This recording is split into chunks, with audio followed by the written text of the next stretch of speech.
أعوذ بالله من الشيطان الرجيم.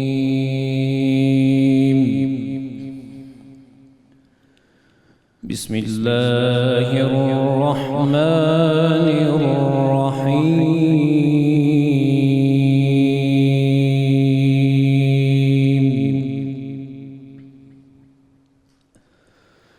ربنا إنك تعلم ما نخفي وما نعلن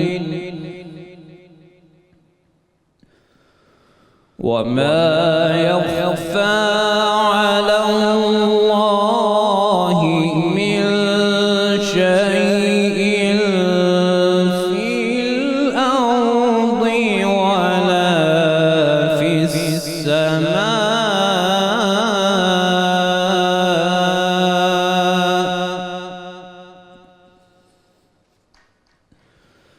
الحمد لله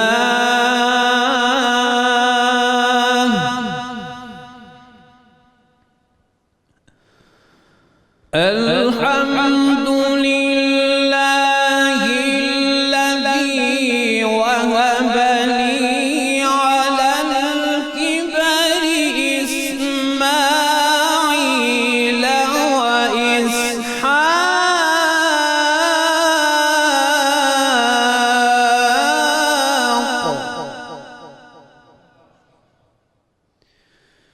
إن ربي لسميع الدعاء.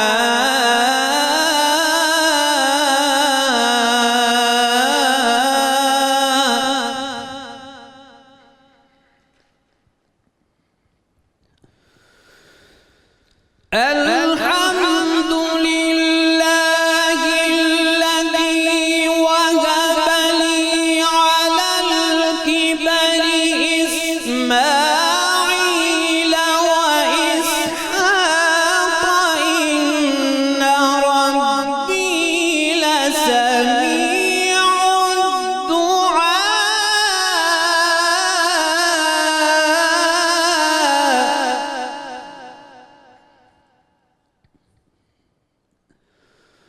رب اجعلني مقيم الصلاة ومن ذريتي ربنا وتقبل دعاء.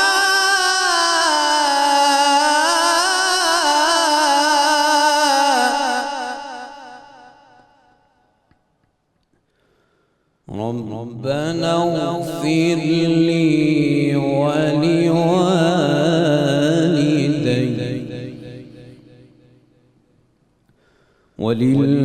وللمؤمنين يوم يقوم الحساب.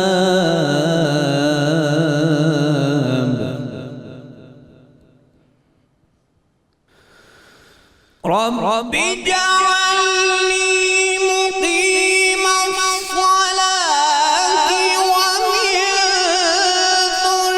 ذريتي ربنا وتقبل دعائي. ربنا اغفر لي ولوالدي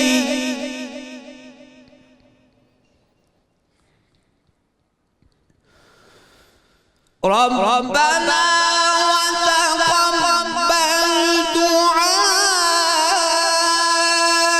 ربنا اغفر لي ولوالدي وللمؤمنين يوم يقوم الحساب.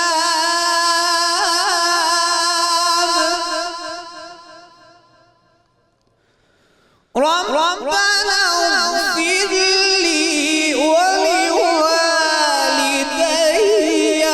وللمؤمنين يوم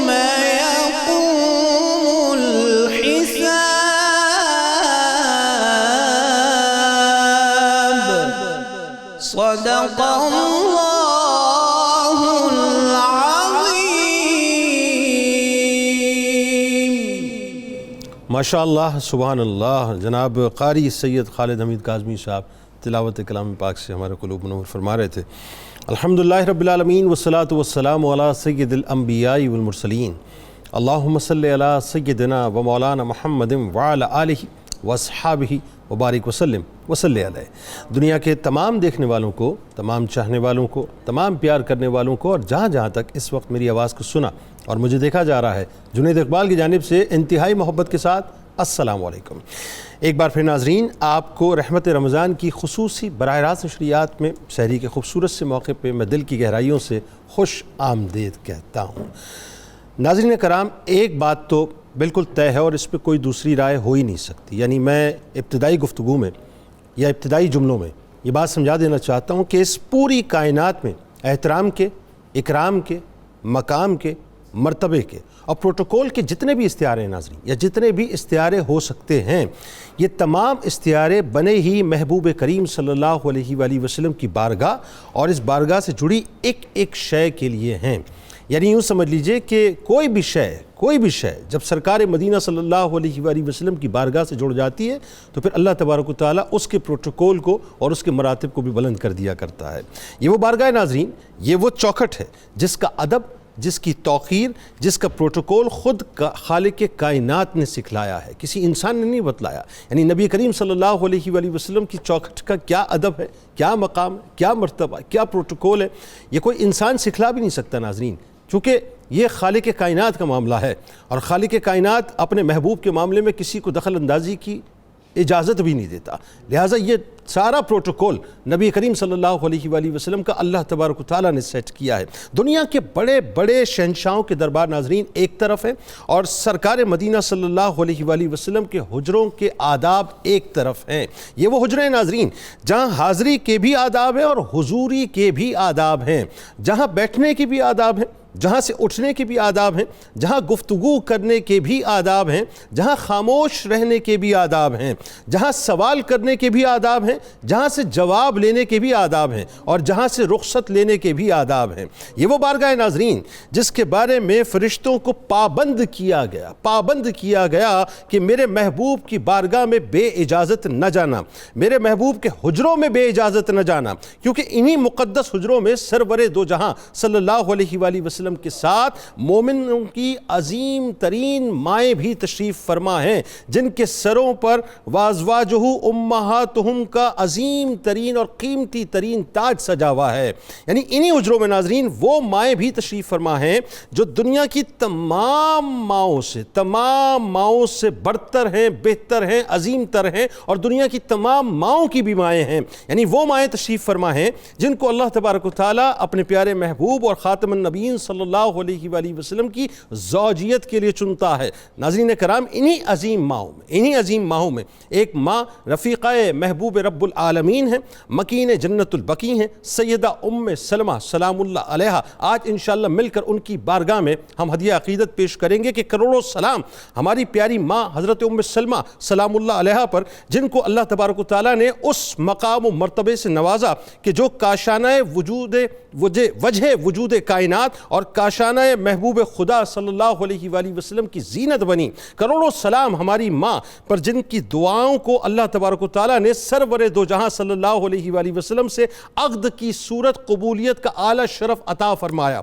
کروڑوں سلام ہماری ماں پر جو حجرہ مصطفیٰ صلی اللہ علیہ وآلہ وسلم کی عصمت بنی۔ کروڑوں سلام ہماری ماں پر جو حرم نبوی صلی اللہ علیہ وآلہ وسلم کے تقدس کی امینہ بنی۔ کروڑوں سلام ہماری ماں پر جو محبوب رب العالمین کی محبتوں کا خزینہ بنی۔ کروڑوں سلام ہماری ماں پر جو انتخاب الہی اور انتخاب محبوب الہی صلی اللہ علیہ وآلہ وسلم بنی، اور کروڑوں سلام ہماری ماں پر جن کے سامنے صحابہ کرام رضوان اللہ تعالیٰ علیہم اجمعین اپنے سروں کو انتہائی ادب سے جھکایا کرتے تھے۔ کہ کروڑوں سلام ہماری ماں پر جن کے حجرے میں فرشتے بھی بے اجازت نہیں آتے تھے، اور کروڑوں سلام ہماری ماں پر جن کو محبوب خدا صلی اللہ علیہ وآلہ وسلم کی دن رات کی خدمت نصیب ہوئی، اور کروڑوں سلام ہماری ماں پر جو مکے کے انتہائی معزز اور فیاض گھرانے میں پیدا ہوئیں، کروڑوں سلام ہماری ماں پر جنہوں نے نہایتی ناز و نعمت سے پرورش پائی تھی، کروڑوں سلام ہماری ماں پر جو السابقون الاولون کی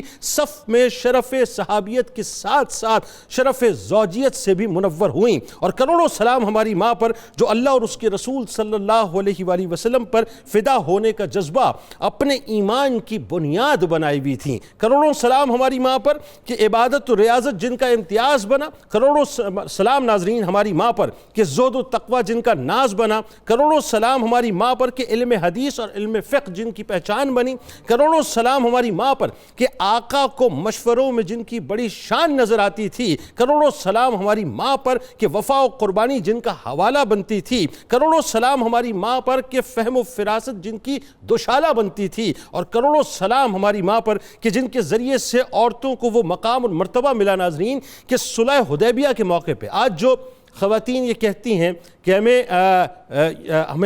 رائے دینے کا حق نہیں دیا جاتا، یا رائٹ آف ڈیسیشن نہیں دیا جاتا، یا ہم سے مشورہ نہیں لیا جاتا، یا ہمیں مشاورت میں شامل نہیں کیا جاتا، اصل میں پرابلم یہ ہے ناظرین کہ ہم نے دین اسلام کو پڑھا ہی نہیں ہے۔ تو کروڑوں سلام اس ماں پر، ہماری ماں پر، جن کو اللہ تبارک و تعالیٰ نے وہ مقام و مرتبہ عطا کیا کہ ان کی وجہ سے عورت کو مقام و مرتبہ ملا کہ صلح حدیبیہ کے موقع پر آپ سلام اللہ علیہ کی رائے سرکار مدینہ صلی اللہ علیہ وآلہ وسلم کی رائے بن گئی۔ ہمارے ساتھ 3 شخصیات موجود ہیں ناظرین جو یقیناً کسی بھی تعارف کی محتاج نہیں ہیں۔ پہلی شخصیت ممتاز عالم دین ہیں، ہمارے بزرگ ہیں پروفیسر سعید احمد خان صاحب تشریف فرما ہیں۔ دوسری شخصیت ممتاز عالم دین جناب ہمارے بزرگ ڈاکٹر شبیر احمد جامی صاحب تشریف فرما ہیں، اور تیسری شخصیت ممتاز عالم دین جناب ڈاکٹر سید حامد فاروق بخاری صاحب سید زادے ہیں ماشاءاللہ۔ تینوں احباب کو السلام علیکم، خوش آمدید۔ اور میرے دائیں جانب موجود ہیں آپ کے ہمارے ہم سب کے بہت پسندیدہ قوال، پرنس آف قوالی کہا جائے تو غلط نہ ہوگا، میرے بھائی شیر میاداد خان صاحب اپنے ساتھیوں کے ساتھ۔ آپ کو بھی خوش آمدید، السلام علیکم۔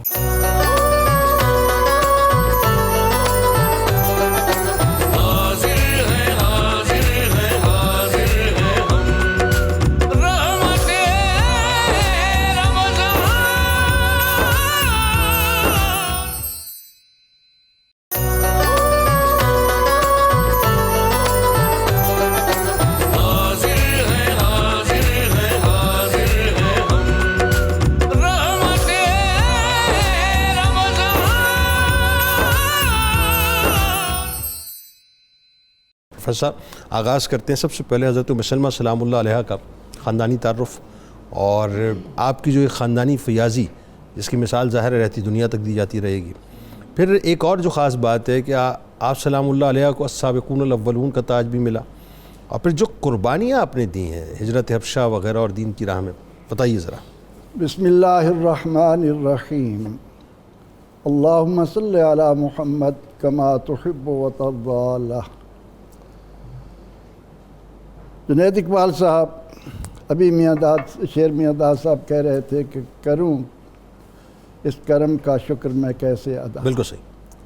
ہم اس کرم کا شکر ادا کیسے کر سکتے ہیں کہ اس نے بن مانگے ہمیں اس ذات سے منسوب کر دیا ہے، ان کا امتی بنا دیا ہے کہ جن کو خراج عقیدت کہتے ہوئے زبان بے ساختہ کہتی ہے کہ پارا ہائے صحف غنچہ ہائے قدس، اہل بیت نبوت پہ لاکھوں سلام۔ سبحان سبحان۔ جن پیاری ماؤں کا ذکر ہم زبانوں پر لانے لگے ہیں، یہ وہ عظیم عظیم عظیم تر مقدس و معطر خواتین ہیں جن کے لیے قرآن کریم نے یہ تو کہا کہ ان جیسا کوئی نہیں، لیکن ہمیں قرآن یہ بھی کہتا ہے کہ اگر انہوں نے اللہ کو، اس کے رسول کو اور دار آخرت کو قبول کر لیا تو اعد للمحسنات اجرا عظیما، اللہ نے ان کے لیے اجر عظیم تیار کر دیا۔ سبحان اللہ۔ اور ان کے لیے اللہ رب العزت نے یہاں تک فرمایا کہ جب تم کوئی نیکی کرو گی نوتہا اجرہا مرتین، ہم دوسروں کے مقابلے میں تمہیں محبوب سے نسبت کی بنا پر اجر بھی 2 بار عطا کریں۔ سبحان اللہ، کیا کہنا۔ قرآن کریم نے ان کے ضمن میں ہمیں 2 باتوں کی تاکید کی۔ نمبر 1 یہ کہ یہ ہماری حقیقی ماؤں سے بھی بڑھ کر حقیقی ہیں، بے شک اس میں کوئی دوسری رائے نہیں. کیونکہ قرآن نے کہا کہ ان سے نکاح کسی کا نہیں ہو سکتا. درست، ٹھیک ٹھیک. دوسری بات یہ کہ ان کی تکریم قرآن نے کہا کہ اس طرح بجا لاؤ کہ حقیقی ماؤں سے بھی بڑھ کر یہ مائیں آنکھوں کا بے نور شک. اور دلوں کا سرور. بے شک. آج جس عظیم ماں کا ہم ذکر کرنے لگے ہیں، ان کے خاندانی تعارف کو کیسے بیان کروں، جن کا انتخاب اللہ نے اپنے محبوب علیہ السلام کے لیے کیا ہو. واہ. معاشرتی طور پر، اخلاقی طور پر، سیاسی طور پر ان کے متعلق کوئی قدغن کیسے ہو سکتی ہے. اللہ. یہ وہ خاندان ہے کہ آپ والد کی طرف سے بھی قبیلہ بنو مخزوم تک جاتی ہیں، ابی امیہ سہیل، اور ماں کی طرف سے بھی عاتقہ، اور وہ بیٹی عامر کی، وہ ربیہ کے، وہ مالک خزیمہ کے، وہ علقمہ کے، وہ بھی بنو مخزوم سے. ٹھیک. اللہ نے ان کے والد کو عرب میں ایسی شہرت دی تھی کہ ان کا لقب تھا زاد الراقب، یا انہیں کہا جاتا تھا اجود العرب. اچھا. وجہ اس کی یہ ہوتی تھی کہ جب یہ تجارتی قافلے کو لے کر نکلتے تو ان کے کھانے پینے کے دیگر اخراجات اپنے ذمہ لے لیتے تھے، پورے قافلے والوں کے. پورے قافلے والوں. اب اس بنا پر اس خاندان کو کیا عزت اور عظمت ملی، اس کا ظہور اس وقت ہوتا ہے کہ جب سیدہ کریمہ ام سلمہ سلام اللہ علیہا مدینہ منورہ پہنچتی ہیں. ان کو دیکھ کر جب پوچھا جاتا ہے کون ہے، کہا جاتا ہے کہ یہ زاد الراقب کی بیٹی ہیں. اللہ. انہیں یقین ہی نہیں آتا آئے ہائے. کہ عرب کا اتنا شہنشاہ، اتنی عزت والا آدمی، اس کی بیٹی اس حال میں مدینہ منورہ میں پہنچ. اللہ اللہ. لیکن جب وہ ایک گھر والوں کو، مکے والوں کو، اپنے خاندان والوں کو رکا لکھتی ہیں، اس وقت ان پر حقیقت کھلتی ہے کہ یہ تو اس عظیم باپ کی بیٹی. اللہ اللہ. اور ان کے شوہر عبداللہ، وہ بھی ابو سلمہ ان کی کنیت ہے، جیسے کہ آپ بھی اپنے بڑے بیٹے سلمہ کی بنا پر ام سلمہ کہلاتی. جی بالکل. 11واں نمبر ہے ان کا اسلام میں داخل ہونے کا. 11واں نمبر. آپ نے سابقون الاولون کہا نا، کیا خوبصورت اللہ تعالیٰ کی طرف سے ان کے لیے انعام ہے. رضی اللہ عنہم ورضوا عنہ. پہلا طبقہ جن کے لیے اللہ تعالیٰ کی طرف سے اس کی رضا کا ایک حصہ مل رہا ہے، اس کے ساتھ یہ بھی شامل ہو جاتی ہے. اور یہ دونوں میاں بیوی ایک ہی وقت میں اسلام میں داخل ہو جاتے ہیں. یعنی 11واں نمبر ٹھہرا. 11واں نمبر. بالکل ٹھیک ہے. اسلام قبول کرنے کے بعد اہل مکہ کی طرف سے جو ایذائیں پہنچ رہی تھیں، اور نبی اکرم رحمت عالم صلی اللہ علیہ وسلم نے اس مقام پر ہجرت کو جو عظمت دی. اب یہ تو اہل علم جانتے ہیں کہ اللہ تعالیٰ نے ہجرت والوں کے بارے میں کیا اجر رکھا ہے.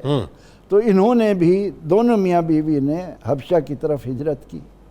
پھر وہاں جا کر جب پتہ چلا کہ حالات کچھ بہتر ہیں تو یہ واپس آ گئے. لیکن اس کے بعد پھر حالات نے ایسا پلٹا کھایا، اس طرح کی اذیتیں ملیں کہ دوسری بار بھی، یعنی ان کی 2 ہجرتیں حبشہ کی طرف ہیں. حبشہ کی طرف 2 ہجرتیں. 2 ہجرتیں ہیں. اور ہجرت حبشہ جانا، وہاں جن حالات میں رہنا، یہ اللہ تعالیٰ نے ان کے حصے میں ڈال کر اس سعادت مندی کو بھی ان کے حصے میں کیا. اور پھر یہ کہ اس کے بعد مدینہ منورہ کی ہجرت بھی ان کے حصے میں آتی ہے. اب اس میں ڈاکٹر صاحب ایک بات یہ ہے کہ جو ایک بڑا اہم ترین واقعہ ہے تاریخ کا، اور وہ ایسا واقعہ ہے کہ میں جب اس واقعے کو پڑھتا ہوں تو یقین مانیے کلیجہ منہ کو آتا ہے. اور خاص طور پہ جب میاں بیوی کو جدا کر دیا جائے اور بچہ بھی جدا ہو جائے کسی دشمنی کی وجہ سے. یعنی وہ بتائیے وہ منظرنامہ کیا ہے کہ جب ہجرت حبشہ ہو چکی ہے، اب مدینہ کی طرف ہجرت ہونے والی ہے، اور اس وقت جو ہے وہ جو دل سوز واقعہ آپ کے ساتھ پیش آیا ہے، اور آپ کی جو قربانی اور آپ کی جو استقامت ہے، بتائیے ذرا. بسم اللہ الرحمن الرحیم. بڑی خوبصورت باتیں ہو رہی ہیں. امہات المومنین کا تذکرہ ہو اور کسی مومن کے دل میں وجد کی کیفیت نہ ہو تو یہ تو ممکن ہی نہیں ہو سکتا. تو ان کے ہاں حق پسندی، اقدام الی الحق اور حالات کی ٹینشن کے باوجود ہمیشہ حق پر چلتا ہوا یہ قافلہ نظر آتا ہے۔ اللہ، حالات ظاہری طور پر کشیدہ ہیں، صورتحال ایسی ہو گئی کہ خاندان والے معاملے کو نہ سمجھنے کی وجہ سے آپ کے جو شوہر ہیں ابو سلمہ رضی اللہ تعالیٰ عنہ، وہ ہجرت مدینہ کر کے جا رہے ہیں، آپ کو تیاری کے باوجود وہاں روک دیا گیا، پھر اور ٹینشن حالات بنے تو نہیں وہ ہوا کیا تھا؟ یہ ذرا واقعہ بتائیں نا، ہوا کیا تھا جب آپ دونوں ہجرت کے لیے نکلے تو کیوں روکا گیا؟ وہ روکا اس لیے گیا کہ چونکہ وہ سمجھتے تھے کہ یہاں ہجرت حبشہ سے چونکہ واپس یہ لوگ آ گئے تھے، اب یہ ہجرت مدینہ کی طرف جا رہے ہیں، کچھ تو وہ خاندانی ہمدردیاں تھیں، کچھ حالات کی ٹینشن کا بھی اندازہ تھا کہ آگے معاملہ کیا ہونے والا ہے، اس لیے گھر والوں نے سختی کر کے حضرت سلمہ کو روک لیا۔ ٹھیک، وہ جو ابو سلمہ کے خانوادے والے تھے، انہوں نے جب حالات کو دیکھا تو انہوں نے وہ سلمہ جو بچہ تھا وہ بھی ان سے لے لیا۔ اب اس دوران یہ اتنی ٹینشن میں ہیں، اس ٹینشن کی بنیادی طور وجوہات تو 3 تھیں۔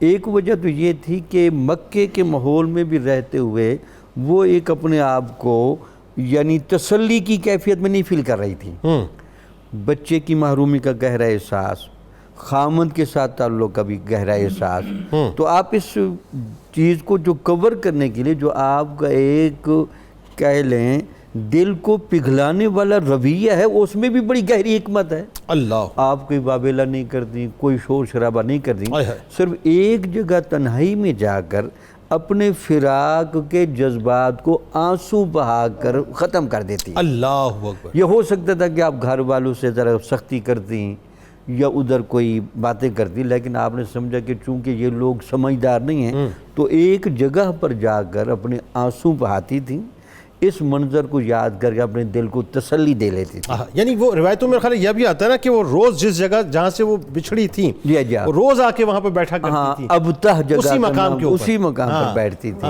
شوہر بھی گیا، بیٹا بھی وہیں اسی مقام سے گئے تھے، اسی مقام۔ تو وہاں سے ایک خاندان کا ان کا کوئی شریف آدمی وہاں سے گزرا، اس نے جب آپ کی کیفیت دیکھی تو اس سے بھی رہا نہ گیا، اس کا دل بھی پگھلنے لگا اور اس نے آ کر خاندان میں بات کی۔ ان کا بے وقوفی کی بھی کوئی حد ہوتی ہے، اس شریف النفس عورت کی کیفیت تو ذرا چیک کریں، تو اس وقت بھی خاندان والے کوئی عقل مندی کا مظاہرہ نہیں کر رہے، انہوں نے بچہ تو آپ کو دے دیا، ٹھیک ہے، اور یہ بھی کہہ دیا کہ آپ جا سکتی ہیں، ٹھیک ہے، لیکن ساتھ جانے کے لیے کوئی تیار نہ ہوا۔ اللہ، لیکن اس وقت بھی دیکھیں آپ کی طبیعت کے اندر وہ جرت، وہ کمال، غیرت، کمال ہے، اور وہ حوصلہ، کمال ہے کہ اتنا لمبا سفر اکیلا طے کرنے کے لیے سواری پر آپ بیٹھ گئی ہیں اور بیٹا آپ کے ساتھ ہے۔ جب آگے تھوڑا آپ جاتی ہیں مکہ کی حدود سے باہر، وہاں حضرت عثمان بن طلحہ رضی اللہ تعالیٰ عنہ جو بعد میں فتح مکہ کے موقع پر صحابی بنے، وہ خاندانی شرافتیں جو ابراہیمی نسب کی وجہ سے ہوتی تھی وہ کچھ رکھتے تھے، انہوں نے آپ کو پہچان لیا، تو انہوں نے پوچھا کہ آپ ابو سلمہ کی بیوی ہیں تو آپ کہاں جا رہی ہیں؟ تو انہوں نے سارا بتایا، جی میں پھر مدینے کی طرف جا رہی ہوں۔ اللہ، تو انہوں نے جب دیکھا تو انہوں نے پوچھا کہ آپ کے ساتھ کوئی نہیں ہے؟ تو انہوں نے کہا نہیں کوئی نہیں، تو لامعلہ تھوڑی باتیں ہوئیں، تو انہوں نے پھر آپ کی وہ سواری کی نکیل پکڑی اور انتہائی شرافت کے ساتھ۔ یعنی میں ایک بات ابتدا میں عرض کروں اور پھر آپ اس واقعے کو پورا بیان کیجئے کہ یہ تقریباً کوئی 2150 ساڑھے 2100 کلومیٹرز بنتا ہے، بالکل ٹھیک، اور آج کے دور میں اگر آپ جائیں مکہ مدینہ ٹریول کریں تو 4 ساڑھے 4 گھنٹے جو ہے آپ کو تقریباً کوئی 3 ساڑھے 3 4 گھنٹے تو لگ جاتے ہیں مور لیس پرائیویٹ کار کے اندر، پرائیویٹ کار میں اگر آپ جاتے ہیں تو اس زمانے میں 1450 برس پہلے ایک اکیلی خاتون کا تنہا ہجرت کرنا مدینے کے لیے، یہ اٹ سیلف کتنی بڑی جرت اور بہادری کا ہو، اور اس کو سب نے انتہائی عبرت کا اور حوصلے کا اور جرت کا نشان قرار دیا ہے، اور اس سے آپ کی طبیعت کی وہ رفت محسوس ہوتی ہے، اسی رفت کی وجہ سے وہ امہات المومنین کے درجے میں آ رہی ہے، چونکہ دین کو جس انداز سے سنبھالنا ہے اور جس انداز سے پروموٹ کرنا ہے اس کے لیے حوصلہ اور جرت بڑی چاہیے، وہ بھی ساری نظر آ رہی تھی۔ بہرحال آپ وہ سفر حضرت عثمان بن طلحہ کے ساتھ کرتی ہیں، اور پھر آپ حضرت عثمان بن طلحہ کے بارے میں تبصرہ کیا کرتی ہیں؟ ارے کیا کمال، وہ بتائیے نا، پاک دامنی کا اور ان سارے مراحل سے آپ کو اس عصمت بھرے ماحول میں لے کر جانے کا، جب وہ آپ کو قباء تک لے کر گئے تو وہ سارا بتا دیا یار اتنا شریف النفس بندہ اور اتنا ہمدرد بندہ اور پورے پروٹوکول اور پوری حفاظت اور عصمت کے جذبات سے بھرا بندہ میں نے تو کبھی بھی نہیں دیکھا۔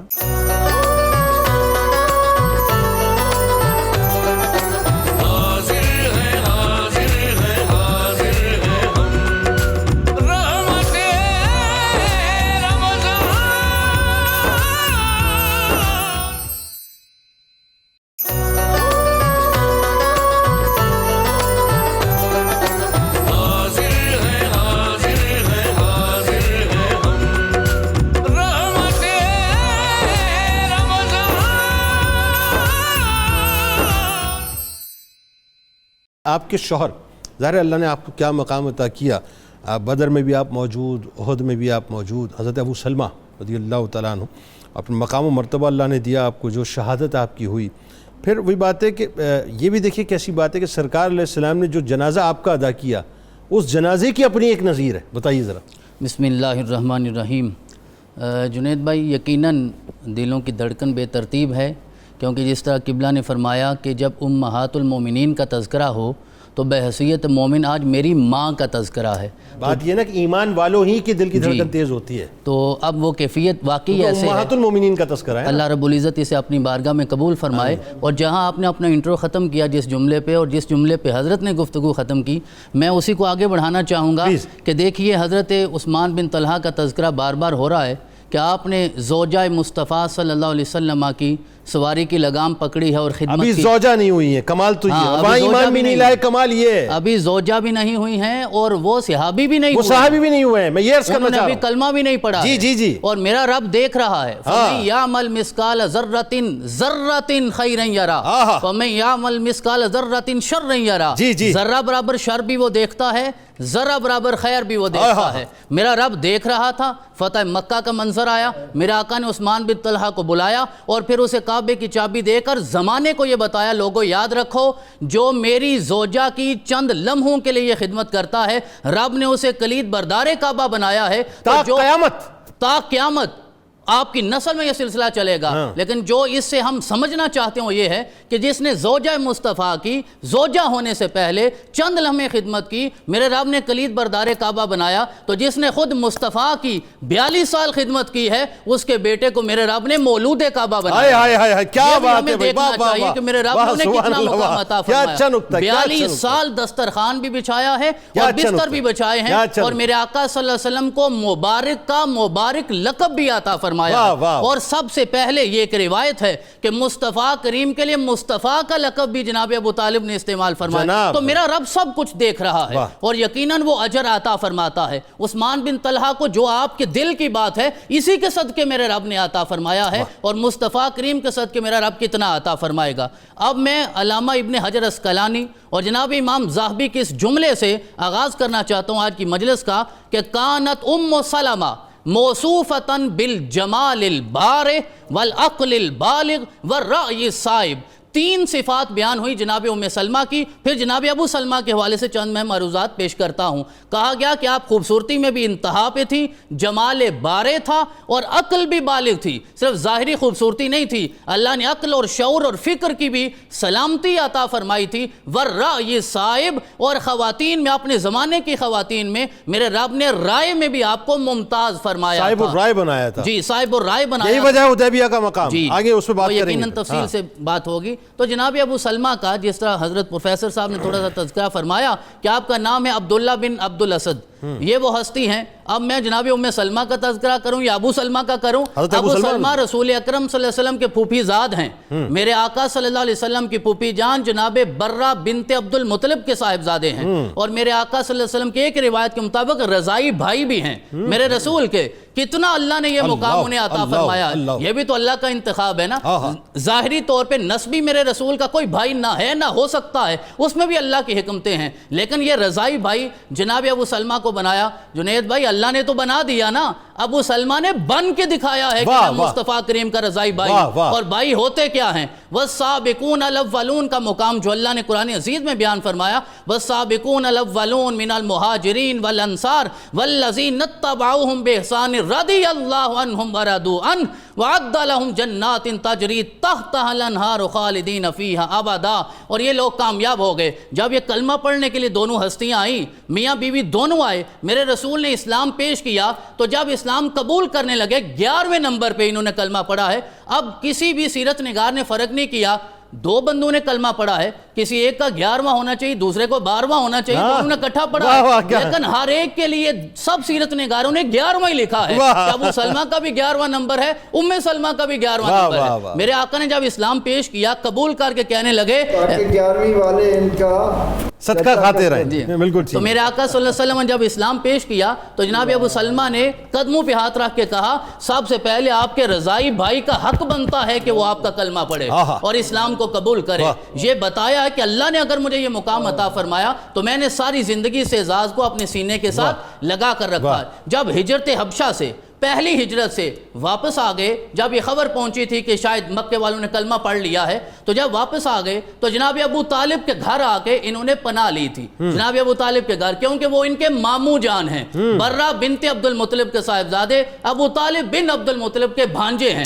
تو جب ان کا خاندان آ گیا, بنو مخزوم خاندان آیا اور آ کر کہا یہ ہمارا بیٹا ہے, ہمارے حوالے کیجئے, تو آپ نے طریق سا جملہ بولا. آپ نے کہا انہ استجار بی وہو ابن اختی, کہ اس نے میری پناہ لی ہے اور یہ میرا بھانجا ہے. اگر میں اپنے بھتیجے کا دفاع کر سکتا ہوں تو اپنے بھانجے کا بھی واہ واہ واہ سبحان اللہ. تو جناب ابو طالب نے بتایا کہ میں سردار بطحا ہوں, تو آپ نے یہ پناہ انہیں عطا فرمائی. انہوں نے اس پناہ کا پھر اعزاز ساری زندگی اپنے سینے میں چھپا کے رکھا. اور میرے آقا ان سے کتنی محبت کرتے تھے, اپنے پھوپھی زاد بھائی سے, رضائی بھائی سے کتنی محبت کرتے تھے. جب بھی یہ کبھی ہلکی سی بیماری میں مبتلا ہوتے تو میرے آقا صلی اللہ علیہ وسلم ان کے عیادت کے لیے تشریف لے جاتے تھے, ہمیشہ عیادت کے لیے. ایک مرتبہ آقا کی بارگاہ میں حاضر ہوئے اور عرض کیا کہ حالات کچھ اچھے نہیں ہیں, تنگ دستی ہے, خوشحالی نہیں ہے, مصیبتوں میں اور آزمائشوں میں ظاہری طور پہ مبتلا ہوں. تو میرے آقا صلی اللہ علیہ وسلم نے ایک دعا, دو جملے انہیں سکھائے تھے جو آج کی مجلس میں ہمیں بھی سیکھنا چاہیے. میرے آقا نے ارشاد فرمایا اگر کوئی مصیبت آ جائے تو اللہ کی بارگاہ میں عرض کیا کرو اللہم جرنی فی مصیبتی واخلفنی خیرا منہا, مولا مصیبت میں مجھے اجر عطا فرما دے اور اس کے بعد, اس مصیبت کے بعد مجھے اس کا نیم البدل عطا فرما دے. اور یہ وہی دعا ہے جو آپ نے سکھائی تھی. یہ وہی دعا ہے.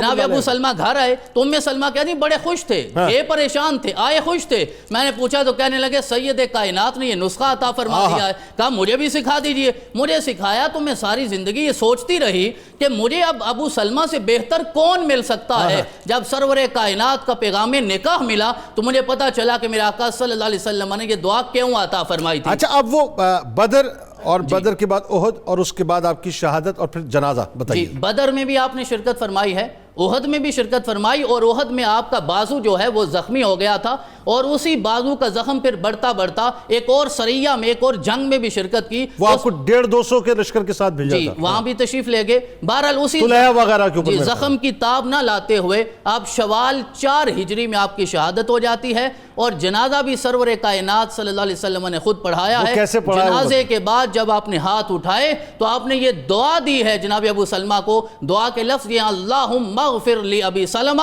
اے میرے رب ابو سلمہ کو معاف فرما دے, ورفع درجاتہ فی المہدیین, اور ہدایت یافتہ لوگوں میں بلند ترین درجہ اسے عطا فرما دے.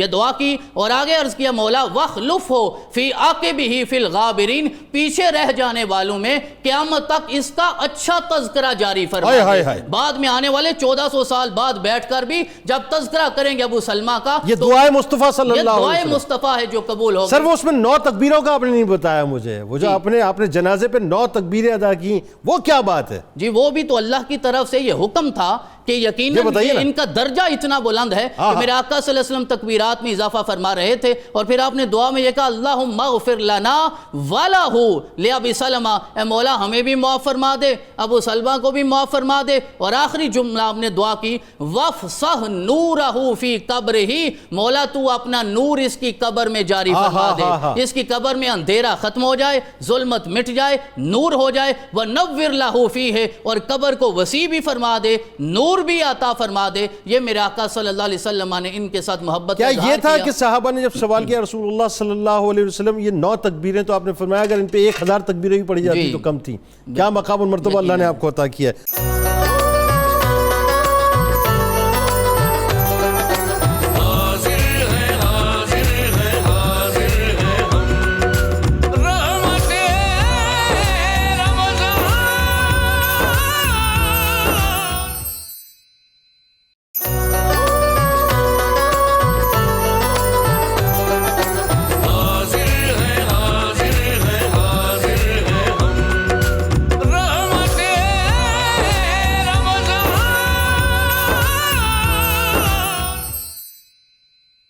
حافظ صاحب بتائیے کہ ایک دعا، اس دعا کا نتیجہ صاحب دعا، بات یہ ہے، اور اس کے بعد جو سرکار علیہ السلام نے جو آپ کو عطا فرمایا، جتنی عطائیں فرمائیں۔ حضور نبی اکرم رحمت عالم صلی اللہ تعالی علیہ وسلم کے دامن میں آ جانے والا، اس کے سامنے ایسے پردے ہٹتے ہیں کہ لوح قلم تک کچھ بھی مخفی نہیں رہتا۔ واہ۔ اس بارگاہ میں تو ہم یہ دیکھتے ہیں کہ آقا علیہ السلام جن عرب کے باشندوں کو غیر عربوں کے پاس اپنا نمائندہ بنا کر بھیجتے ہیں، ان پر نگاہ فرماتے ہیں، انہیں ان کی زبانیں آ جاتی ہیں۔ تو جو آپ کے دامن سے وابستہ ہوا اس کے علمی مقام کو کون جان سکتا ہے؟ اللہ۔ پھر یہ کہ ہم نے آقا علیہ الصلاۃ والتسلیم کے لیے یہ پڑھا کہ آپ کنواری لڑکی سے بھی بڑھ کر حیا فرمانے والے تھے۔ اللہ۔ تو اب عورتوں سے متعلق جو ایسے مخفی مسائل ہیں، ان کی حکمت یہ تھی اللہ تعالیٰ کی کہ وہ آپ کی ازواج مطہرات کے لیے ان کے ذریعے امت تک آئیں۔ بالکل ٹھیک۔ اس لیے ام سلمہ سلام اللہ علیہا کا جب ہم علمی مقام دیکھتے ہیں تو یہ بات سامنے آتی ہے کہ 378 سے بڑھ کر احادیث مبارکہ تیسرے طبقے میں، محدثین کے تیسرے طبقے میں داخل ہو رہی ہیں۔ پہلا طبقہ وہ ہے جن کا 1000 سے اوپر احادیث ہوں، دوسرا وہ ہے جن کے 500 سے زیادہ ہوں، تیسرا طبقہ محدثین کا صحابہ کرام میں، تابعین میں ان کو شمار کیا گیا جن کا 100 سے زیادہ ہوں۔ تو سیدہ ام سلمہ سلام اللہ علیہا نبی اکرم رحمت عالم صلی اللہ تعالی علیہ وسلم کے دامن سے وابستہ ہونے کے بعد آپ صلی اللہ علیہ وسلم سے جو علوم اخذ کرتی ہیں، ایک تو ہم ان کی جھلک قرآن پاک میں دیکھتے ہیں۔ ایک موقع آتا ہے، ام سلمہ فرماتی ہیں کہ یا رسول اللہ صلی اللہ علیہ وسلم، ہجرت کرنے والے مردوں کا ذکر تو اللہ نے قرآن میں کر دیا، لیکن جن عورتوں نے ہجرت کیا ان کا ذکر کیوں نہیں ہے؟ اللہ۔ ادھر وہ ام المومنین یہ سوال کرتی ہیں، ادھر جبریل امین علیہ السلام اللہ تعالیٰ کی طرف سے یہ آیہ کریمہ لے کر آتے ہیں کہ فَاسْتَجَابَ لَهُمْ رَبُّهُمْ إِنِّي لَا أُضِيعُ عَمَلَ عَامِلٍ مِّنكُمْ مِنْ ذَكَرٍ أَوْ أُنثَىٰ۔ محبوب ان سے کہہ دو کہ میں کسی کا اجر ضائع نہیں کرتا، خواہ وہ مرد ہو یا عورت ہو۔ اللہ۔ جس طرح میں مردوں کو ہجرت کا اجر عطا کر رہا ہوں، اسی طرح عورتوں کو بھی اجر عطا کر رہا ہوں۔ اللہ۔ اور یہاں پر ایک بات مجھے کہنے دیں، سیدنا ام سلمہ کے نکاح کے ضمن میں حضور نبی اکرم رحمت عالم صلی اللہ تعالی علیہ وسلم اپنے جس صحابی کا انتخاب فرما رہے ہیں وہ ہیں عمر فاروق رضی اللہ عنہ، اور اس میں نگاہ نبوت کیا دیکھ رہی تھی؟ وہ صداقتیں آج دنیا پر ظاہر ہو رہی ہیں کہ اہل بیت اطہار، علی مرتضیٰ، سیدہ فاطمہ، حسنین، ان سے متعلق جتنی عظمت والی حدیثیں ہیں وہ ساری ام سلمہ عمر کے صدقے امت کو عطا کر رہی ہیں۔ اللہ۔ وہ ساری حدیثیں جن کے ہمیں آپ کے در سے مل رہی ہیں کہ کس طرح سے آپ امیر معاویہ رضی اللہ عنہ کو خط لکھ رہی ہیں، اور کس طرح حضرت علی کرم اللہ وجہہ کی عظمت کو بیان کر رہی ہیں۔ یہ واسطہ تھا عمر رضی اللہ عنہ کو بنانے کا نبی اکرم رحمت عالم صلی اللہ علیہ وسلم کا، تاکہ قیامت تک آنے والا کوئی اہل ایمان فاروق اعظم رضی اللہ عنہ کے بارے میں اپنے آپ کو شک میں نہ ڈالے۔ ہائے ہائے ہائے۔ یہ تھا پیغمبر رحمت صلی اللہ تعالی علیہ وسلم کا عمر رضی اللہ عنہ کو بھیجنا۔ اب ام سلمہ سلام اللہ علیہا، ایک تو ان کا تحفہ امت کو حسن بصری رحمۃ اللہ علیہ کی صورت میں ملا، ٹھیک، کس طرح انہوں نے انہیں گود میں رکھ کر، کیا آپ کی والدہ ان کی کنیز تھی؟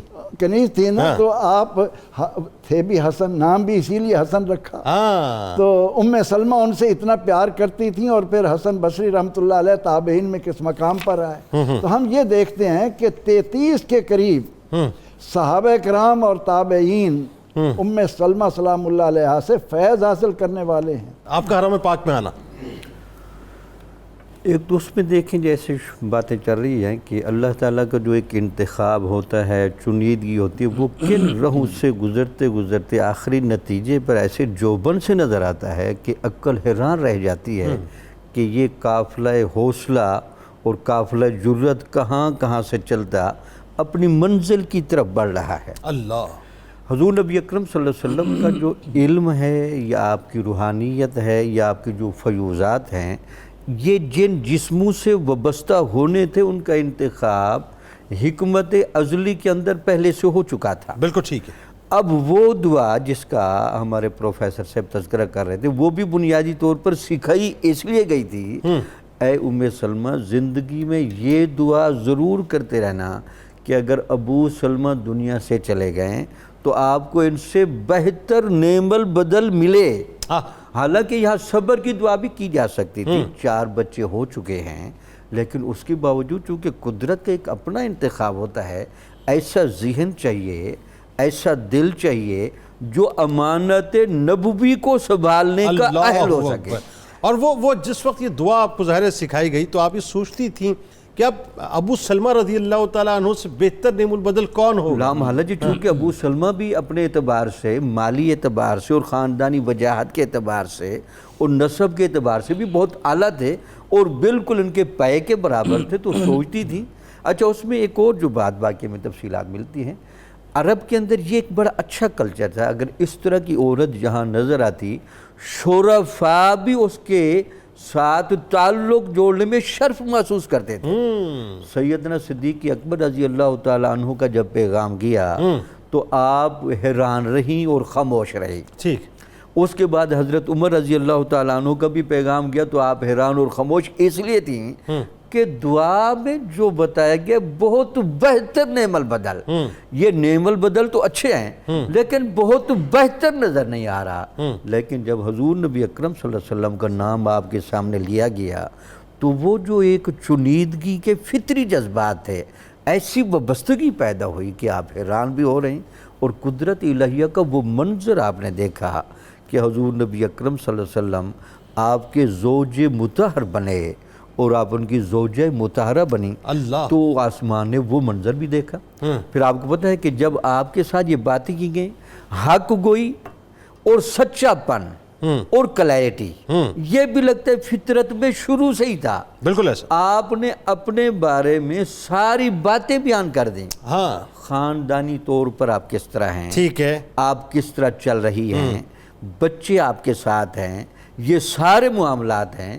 یہ بھی لگتا یہ ہے کہ یہ حضور نبی اکرم صلی اللہ علیہ وسلم کے ساتھ وابستگی کے لیے ایک لاڈ کا ماحول ہے کہ آپ اس میں چیزوں کو اگنور نہیں کر رہی، آپ کلیرٹی کی طرف لا رہی ہے۔ بالکل ٹھیک، اپنی عیالدار ہونا، اس کے علاوہ حق بات پر ہمیشہ کیا کہنا چاہیے اس کو کہہ دینا۔ پھر آپ کے ولی بھی ظاہر اس وقت کوئی نہیں تھا، اس وقت نہیں تھا کہ اس کا سارا بندوبست کیا جائے۔ لگتا یہ ہے کہ وہ عصمت کا گہرا احساس جو سفر ہجرت میں بھی آپ کو ہے اور یہاں بھی آپ کو ہے۔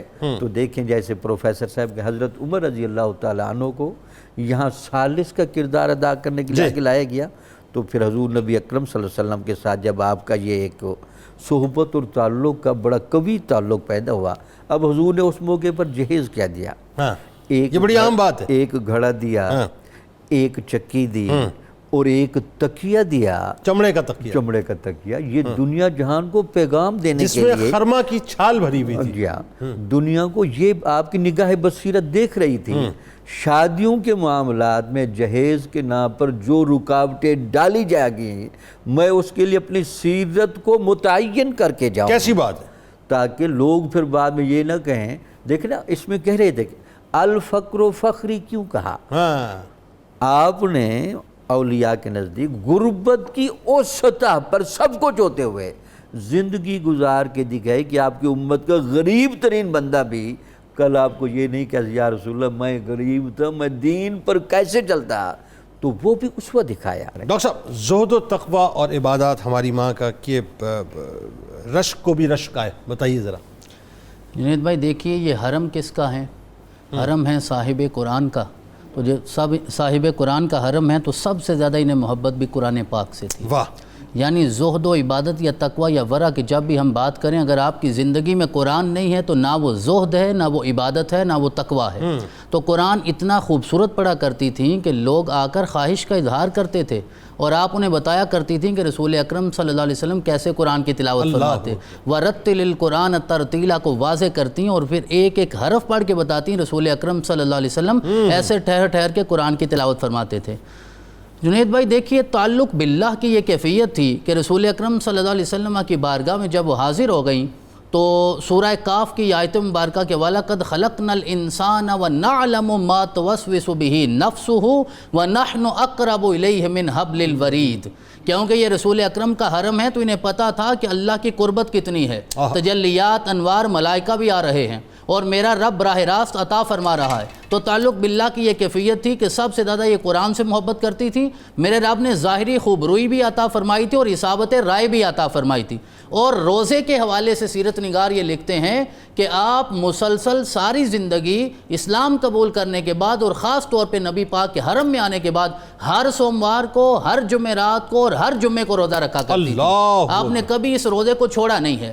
یعنی دیکھیے نا کہاں سے انسان کے زہد و عبادت کا آغاز ہوتا ہے۔ سب سے پہلے قرآن ہے، پھر تلاوت ہے، پھر نماز ہے، اور پھر روزہ ہے۔ اور نماز کی کیفیات یہ ہیں کہ آپ کے بھتیجے ایک مرتبہ آپ کے سامنے نماز پڑھ رہے تھے، اور جہاں وہ سجدہ کر رہے تھے وہاں کچھ گرد تھی، مٹی موجود تھی، اور جب وہ سجدہ کرنے لگتے جیسے ہم بھی نماز میں کرتے ہیں، کیونکہ ہماری توجہ اس جگہ کی طرف ہوتی ہے جہاں سجدہ کرنا ہوتا ہے، حالانکہ توجہ تو اس کی طرف ہونی چاہیے جسے ہم نے سجدہ کرنا ہوتا ہے۔ حالانکہ مولا کائنات شیر خدا جناب علی المرتضیٰ سے پوچھا گیا کبھی اسے دیکھا بھی ہے کہ جسے آپ سجدہ کرتے ہیں؟ تو آپ نے فرمایا اسی کی عزت کی قسم جب تک وہ دیدار نہیں عطا فرما دیتا میں دوسرا سجدہ ہی نہیں کرتا۔ تو میرا رب اپنی شان کے مطابق تجلیات عطا فرماتا ہے، اسی لیے تو آپ کو کرم اللہ وجہ والکریم کہا جاتا ہے۔ پیدا ہوئے تو سب سے پہلے سرور کائنات کا چہرہ دیکھا ہے، اور جب سجدے میں جاتے ہیں تو اللہ کے انوار و تجلیات میں ہوتے ہیں۔ میرے رب نے قیامت تک ان کے چہرے کو بھی پر نور بنا دیا ہے، اسے بھی تکریم عطا فرما دی ہے۔ تو یہ وہی گھر ہے جس کی عظمتیں ہیں۔ اور قبلہ فرما رہے تھے ابھی پروفیسر صاحب کہ حضرت ام سلمہ نے سب سے زیادہ وہ حدیث روایت کی ہیں جو اہل بیت اطہار کی شان میں ہیں۔ تو ساتھ میں یہ عرض کرنا چاہوں گا کہ جناب عائشہ صدیقہ نے بھی سب سے زیادہ وہ حدیث روایت کی ہیں۔ یعنی ان دونوں ہستیوں کا پیار اتنا تھا، صدیق اکبر کی صاحبزادی بھی اہل بیت کے ساتھ اتنا پیار کرتی تھی کیونکہ انہیں یہ تربیت اپنے گھر سے ملی تھی، اپنے والد گرامی سے ملی تھی، کیونکہ وہ صدیقہ بنت صدیق تھی۔ تو اللہ کے رسول کے اس مبارک صحابی نے یہ سکھایا تھا کہ آپ کے گھر والوں سے کیسے محبت کرنی چاہیے۔ دنیا سے آپ کو کوئی رغبت نہیں تھی، آپ بار بار کہہ رہے ہیں وہ سونے کا چمچ لے کے پیدا ہوئی۔ یہ ہوتا ہے زہد اور عبادت کہ پیدا اس کیفیت میں ہوئی، اللہ کے رسول پہ سب کچھ قربان کر دیا۔ یہ صرف ایک زوجہ کی بات نہیں، ابھی چند دن پہلے جناب خدیجہ الکبریٰ کا تذکرہ تھا، انہوں نے سب کچھ قربان کیا، جناب سودا نے قربان کیا، جناب عائشہ نے قربان کیا، جناب ام سلمہ نے کیا۔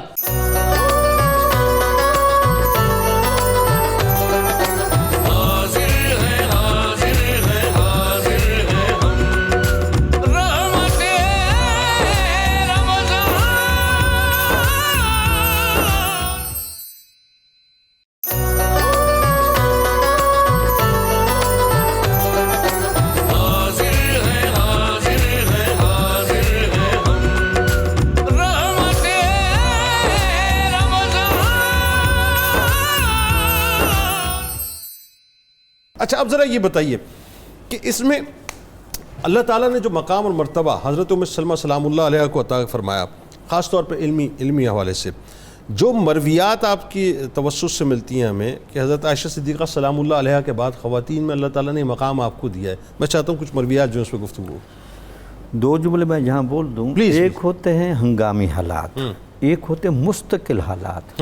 نبی کی نگاہ بصیرت دے رہے کہ ہنگامی حالات میں سٹیپ یہی بہتر ہے کہ ابھی ہم امن کی خاطر اور پیغام نبوت کی وسعت کی خاطر صرف ان کے لیے اس جگہ سے ذرا ہم پیچھے ہٹ جائیں، اور آپ کی اس گہرائی کو حضرت ام سلمہ سمجھ رہی تھی، لیکن باقی صحابہ چونکہ آپ کی شخصیت کی کلیئرٹی کی طرف زیادہ مائل تھے، ان کو ہنگامی حالات کی وہ سمجھ نہیں آ رہی تھی کہ آج اس موقع پر وقتی طور پر کیا ہو رہا ہے۔ وہ تو پھر تاریخ نے دیکھا کہ 6 ہجری میں صلح حدیبیہ ہو رہا ہے ہاں۔ اور 8 ہجری میں 10,000 صحابہ کے فتح مکہ ہو رہا ہے، 2 برس اس بعد وقت صحابہ دیکھتے رہ گئے، وہ 2 برس بعد رزلٹ نظر آ گیا۔ نگاہ نبوت کن چیزوں کو دیکھ رہی واہ تھی واہ واہ۔ اور ہم اپنے نبی کی محبت میں ایک کس طرح چل رہے تھے۔ یعنی یہ وہ اسٹریٹجی ہے جو جنگی اسٹریٹجی جسے آپ کہتے ہیں نا کہ وہ ایک ہوتا ہے سرنڈر کرنا، ایک ہوتا ہے ریٹریٹ کرنا۔ بالکل ٹھیک۔ صحابہ اپنے تو یہ سمجھ رہے تھے کہ آپ سرنڈر کر رہے ہیں، لیکن سرکار علیہ السلام یہ دیکھ رہے تھے کہ میں سرنڈر نہیں کر رہا، میں ریٹریٹ کر رہا ہوں،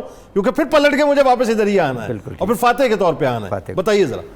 حضرت ام سلمہ رضی اللہ تعالیٰ عنہ کے بارے میں جیسے آیا کہ ایک تو آپ نے حضور نبی اکرم صلی اللہ علیہ وسلم کے فرمودات کو، آپ کے افعال کو اور عادات مبارکہ کو جتنا قریب سے دیکھا ہے اور جس گہرائی سے وہ بیان کرتی ہیں، اب اس میں ایک ایشو دیکھیں۔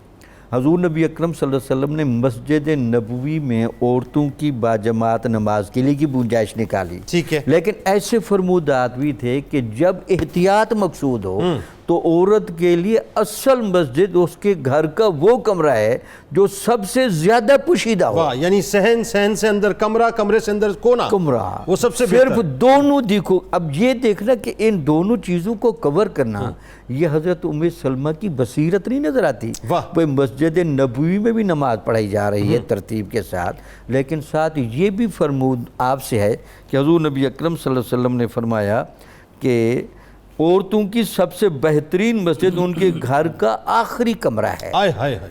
تو اس سے مقصد یہ تھا کہ عورت کی عبادت اور عورت کی عصمت اسلام کے اندر ایسی لازم و ملزوم ہے کہ ہم کسی ایک کو اگنور نہیں کر سکتے۔ اللہ، جن کا خیال یہ ہے کہ عصمت نہ ہو اور صرف عبادت ہو، وہ بھی ٹھیک نہیں کہہ رہے، اور جن کا خیال یہ کہ صرف عصمت اور عبادت نہ ہو، تو اس سے ان کی بریکی کا آپ اندازہ لگا ہے۔ اس کے بعد کہتی ہیں جی حضور نبی اکرم صلی اللہ علیہ وسلم کے فرمودات کو اور آپ کی احوال کو دیکھیں۔ وہ کہتی ہیں کہ حضور نبی اکرم صلی اللہ علیہ وسلم نے اپنے وصال کے قریب کی جتنی بھی نمازیں آپ نے بیٹھ کر پڑھی ہیں۔ اب سوال یہ ہے کہ حالانکہ وہ آخری دنوں میں حضور نبی اکرم صلی اللہ علیہ وسلم حضرت عائشہ صدیقہ رضی اللہ تعالیٰ عنہ کے حجرے میں تھے، لیکن حضرت ام سلمہ وہاں بھی جا کر یہ چیزیں نوٹ کر رہی ہیں کہ آپ نماز کے دوران کیا طرز عمل اختیار کرتے ہیں تاکہ امت کو سبق دیا جا سکے کہ جب امراض اس نوعیت کے ہو جائیں، استطاعت نہ رہے، تو اس وقت نماز چھوڑنی نہیں، آپ نے نماز کو بیٹھ کر اور اشاروں سے ضرور ادا کرنا ہے۔ اللہ اکبر۔ اس کے بعد ایک اور بہت اچھی روایت لائی ہیں، وہ کہتی ہے حضور نبی اکرم صلی اللہ علیہ وسلم کے میں نے احوال بڑے دیکھے، آپ کے رات کے ٹائم کا شیڈول، عبادت کا، سونے کا، اس میں اتنا توازن تھا امت کی رہنمائی کے لیے کہ آپ جتنی دیر نوافل پڑھتے تھے اتنی دیر سوتے تھے، اللہ، پھر کھڑے ہو جاتے تھے نوافل پڑھتے تھے، اتنی دیر سوچتے تھے۔ یہ بھی آپ کا طرز عمل حضرت ام سلمہ رضی اللہ تعالی عنہ سے منقول ہے۔ سبحان اللہ۔ اسی طرح پھر آپ نے وہ جو خوبصورت باتیں بتائیں کہ اہل بیت اطہار کو جو وہ 5 تن پاک کی ردائے مقدسہ کی وہ جو سرٹیفکیٹ ملی اور وہ جو سارا ماحول ہوا، اس کی روایتیں تو سب نے کی ہیں، لیکن حضرت ام سلمہ رضی اللہ تعالیٰ عنہ کے الفاظ بہت زیادہ کلیئر ہیں، اور حضور نے جس محبت بھرے اس ماحول میں اس بات کو بیان کیا کہ میرا علم، میرا فیض یہ سب کو ملے گا، لیکن جو توازن و مناسبت میرے گھر والوں کو ہوگی وہ ایک نرالے رنگ میں ہوگی۔ واہ سبحان اللہ۔ اچھا، اب اس میں ڈاکٹر صاحب بات آگے بڑھاتے ہوئے ایک اور روایت جو آپ کی میرے سامنے آ رہی ہے، اس وقت جو آپ روایت بیان کر رہے تھے، کہ یہ بھی حضرت ام سلمہ سلام اللہ علیہ سے مروی ہے کہ سرکار علیہ السلام نے یہ فرمایا کہ ہر عورت جو اس حال میں فوت ہو، ابھی عورتوں کے لیے آ گئی بات، ہر عورت جو اس حال میں فوت ہو کہ اس کا خاوند اس سے راضی ہو تو وہ جنت میں داخل ہوگی۔ یعنی آپ نے اپنے کردار سے بھی ظاہر بتلایا اور ساتھ ساتھ وہ مرویات کی جس میں عورت کو بنیادی طور پہ ایک روڈ میپ دے دیا کہ ایسا کرو گی تو ایسا مل جائے گا۔ فائنلی جو آیات حجاب کا نزول ہوا، آپ کا ظاہر وہ بھی آپ کا صدقہ ہے، پھر یہ آج دنیا بھر میں جہاں جہاں عورتوں کو یہ حجاب کی نعمتیں ملی ہوئی ہیں، ظاہر اس میں ایک بہت بڑا کردار جو ہے، ایک بہت بڑا صدقہ حضرت ام سلمہ سلام اللہ علیہ کا ہے۔ پھر آیات تطہیر کی جو سعادت ہے وہ آپ کی موجودگی میں، بتائیے۔ جی جنید بھائی، اس سوال کے 3 حصے ہیں، میں نزاکت وقت کے مطابق مختصر عرض کرتا ہوں کہ جو آیت حجاب ہے، اللہ رب العزت نے ارشاد فرمایا یا ایھا النبی قل لازواجک وبناتک ونساء المؤمنین یدنین علیہن من جلابیبہن ذالک ادنی ان یعرفن فلا یؤذین وکان اللہ غفور الرحیم، کہ اللہ کے رسول اپنی ازواج کو، اپنی بیٹیوں کو، یہاں بنات جمع کا صیغہ بولا گیا نبی پاک علیہ تحیۃ الثناء کی صاحبزادیوں کے لیے، جمع کا صیغہ ازواج کے لیے، جمع کا صیغہ صاحبزادیوں کے لیے بولا گیا، اور پھر ساری مومن عورتوں کو یہ حکم ہے کہ تم اپنی ذات کو پردے میں ڈھانپ کے رکھا کرو، کیونکہ عورت تو ہوتی پردہ ہے، اگر بے پردہ ہو جائے وہ عورت تو رہتی نہیں ہے۔ تو جناب ام سلمہ کہتی ہیں اس کے بعد پھر ہم اس طرح پردہ کیا کرتی تھیں کہ جیسے ہمارے سروں پہ پرندے بیٹھے ہیں، اگر ذرا سی چادر نے حرکت کی تو وہ پرندہ اڑ جائے گا، یہ کیفیت ہو جایا کرتی تھی۔ اور پھر جو ہم لباس پہنتے تھے اس پہ حجاب تو ہوتا ہی ہوتا تھا، ہم پھر اوپر پوری چادر لے کر اپنے لباس کو بھی ڈھانپ لیا کرتی تھی تاکہ لباس پر بھی کسی کی نظر نہ پڑے۔ اور پردے کی یہ کیفیت اور یہ تعلیم میرے رسول نے عطا فرمائی